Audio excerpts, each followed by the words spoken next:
windows down, scattered clouds, smell of spring outside. Open road, you sitting close. Let's go somewhere far away. 'Cause if all I have is you, then I'll be just fine. Yeah, I'll be just... All right, everyone. So I have officially moved in. I literally went from the airport and then my friend surprised me, which was so wonderful, that I made last year. And she actually picked me up and drove me all the way to my new apartment. And I'll give you a little sneak peek later on. Of course, I'll give you a little actual tour, but I'll turn you around, show you what it looks like right now in the bare bones. And I'll just be going to Daiso, decorating it. And then at 9 a.m. tomorrow, I get picked up by someone from my Hagwon. And I'm not sure if we're doing documents yet or if I'm going to go tour the school. We'll see. Update you guys as I go, but we have officially made it to Korea. All I have is you, and I'll be just fine.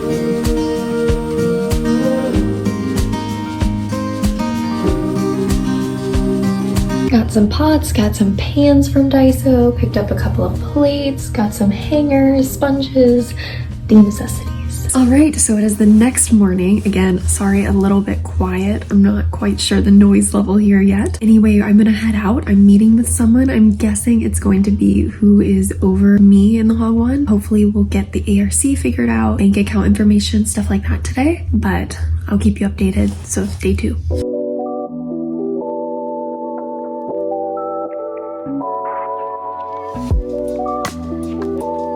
Alright, hello guys. So I went to my Hagwon the first day, so I just wanted to give you guys an update on that. And then after, I have a little Daiso haul part 2 to show you guys. And yeah, so I ended up going. I thought that I was going to go to get my ARC, but maybe they are waiting for more people and the rest of the new intake to come. Intake, I say loosely. I think there are maybe 4 or 5 of us, and then we'll go later. So just a lot of shadowing today, but I did go by Daiso again. So I thought I'd show you guys kind of part 2 of what I got and couldn't cover it yesterday. And again, these are just like, you just moved to a new country. These are the necessities of what you need. Nothing too exciting, but I will show you guys. All right, first up in my large Daiso bag, I got quite a few hangers, and this is actually a pack of 10. So I picked up maybe 2 of these in addition to the hangers that I picked up yesterday. Of course, you always need a handy dandy extra toothbrush, 2 pairs of inside shoes, so 1 for school and then 1 for at the apartment, an umbrella, a kitchen knife, and double-sided tape. I think I just got 3 more things, and that is just a couple of command strips I was able to pick up, and these are the hook kind, so I can hook up my towel and basically anything I need to dry, or my coat like this. And then I didn't bring a water bottle with me because I just knew it was going to take up space in my suitcase, so I got this one, and it opens up like this. And then last but not least, a cute little cherry blossom style mug. And altogether, this cost me 37,000 won. And then I believe the one yesterday cost me about 60,000 won. So we could add that up and total it. And that's pretty much all I needed to kind of restart life here again, which is really awesome. That's pretty inexpensive. Obviously, I need to buy food and groceries and stuff like that. But as for just going through needing to hang up my clothes and get all the necessities, I think we did pretty well. You don't have to go to Daiso. You can go anywhere else. But I feel like it's really cheap, it's really efficient, and just worth the bare necessities. We had to pick up Korean, just convenience store food the last couple of days, but I couldn't find a grocery store in my city, which has been slightly strange because I was able to find one in Jeonju when I lived there very easily on every street corner, but not this one. So anyway, this is the selection for the night. All right, guys, so I just got back from my second day at my Hagwon and just did a lot of touring and shadowing again today. And I find out that the new foreigners don't get here until Tuesday of next week, and it is Wednesday of this week. So we have a little while, and I don't think we're gonna get our ARCs until then, which kind of stinks because the longer we wait, the longer we will have to wait to get our ARC, which means that I can't order online or coupon or anything like that till that comes in. Food-wise, I'm just kind of bouncing back and forth, as you could see with my convenience store food, and I think that's just one of those tough things the first month in Korea is a lot of learning that you have to put up with certain things. Even grocery stores, you can only carry so much every time you bring it back to your apartment, and then just figuring out the actual dynamic of the Hagwon itself. And I think it's kind of one of those sink or swim things, and you just kind of have to adapt. But after you get access to these other things or get regulated to the schedule, it should get easier, she says now. So there we go. Just gonna eat my convenience store food and see you guys tomorrow.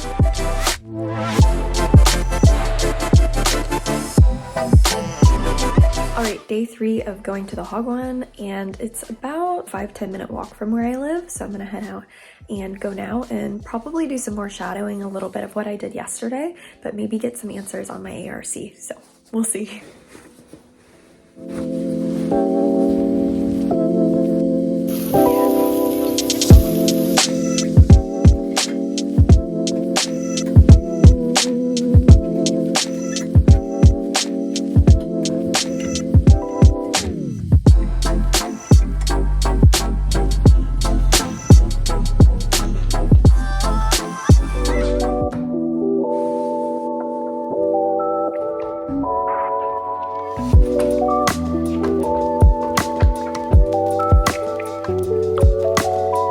So it is the last day teaching in the Hagwon for the first week, of course. And so I just got back. I went to the grocery store for the first time, and you are pretty limited. You can see the cute little character on the front. So I just picked up a couple of things. Honestly, this is survival style eating for me. This is not what I would get to actually eat in my normal everyday life, just because maybe less preservatives are better, but we are doing what we are doing until we can get that card in, and then obviously walk to different grocery stores and explore around here some more as well. I will show you guys what I got just out of curiosity if you find yourself in this situation. So I definitely picked up some instant coffee, for sure, extremely important. So there's that. To go along with that, we got some creamer. I know that this is heavy whipping cream, but it was between this and then just like 2% milk. So I figured I can make this work for now. Then I got a more expensive item, which is this maple syrup. I would have preferred to have gotten honey, but they weren't selling it. They were only selling the sweetened honey. And then I just got my favorite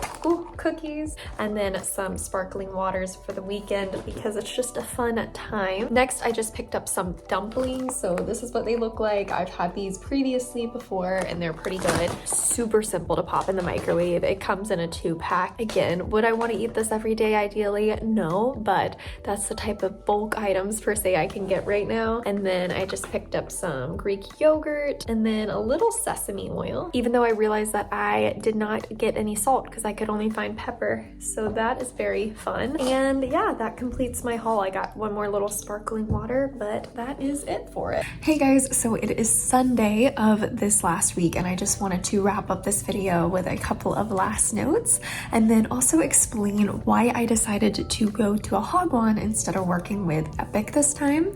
So first up, I just wanted to say and clarify that kind of why I was shadowing this week and if that's normal for a Hagwon. Obviously, like I said, every single Hagwon is different, so I'm not positive about that. But essentially, because we were coming from out of the country and it was me and then one other girl, and we were both coming from the US, they brought us in kind of a week early while they were preparing for graduation so that we could kind of see what a Hagwon class would look like. Whereas the other people who are coming from other Hagwons and just kind of transferring over, they're going to come this next week and then we hop straight into classes. So if you are moving to Korea to work at a Hagwon, I don't think it's extremely normal to have the time to shadow and stuff like that.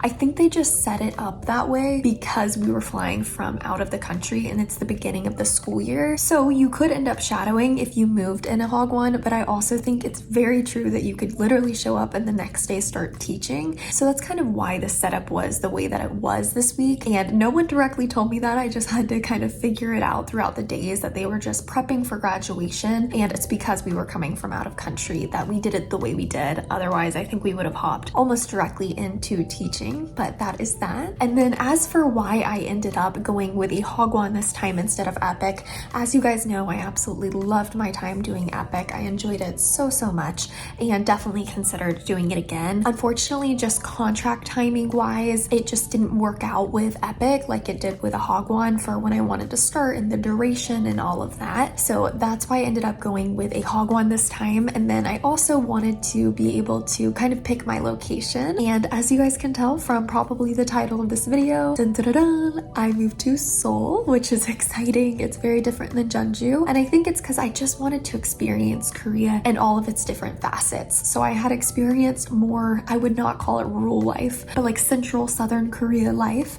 And so I wanted to experience more Seoul life so that I could have a little bit more of an all-encompassing Korean experience going forward. That way I just feel like I have a more well-rounded experience of Korea. So that is why. But yeah, no ill will towards EPIK whatsoever. And I know a lot of you guys who are watching this video are maybe going into the new EPIK intake, and I wish you all of the best and nothing but good things. And then if you are starting with a Hagwon, then I hope that this journey helps you as well. I think the advice that I would give at the end of the first week going into a Hagwon and just kind of moving to Korea in general is coming in with the philosophy, I mentioned this earlier, but that you will sink before you swim. And you have to be prepared to sink for maybe a month or two before you learn how to swim. And it's just a learning curve. You're not really told a ton of information at the beginning of getting here. I think that's kind of normal in Korean culture, at least dealing with foreigners and teachers. I experienced that a little bit with EPIK as well, but I think it's just one of those things that you figure it out as you go, but it's expected to be overwhelmed and stressed and not know what's happening. And I think everyone feels that way, but eventually it will even itself out. But yeah, I think you just have to be prepared to sink before you swim, but you will eventually get there. So thank you guys so much for following along with my journey and just caring about it. It really means the world to me. So I hope to see you guys in the next video. I hope you have the absolute best day of your life, and I'll see you later. Bye.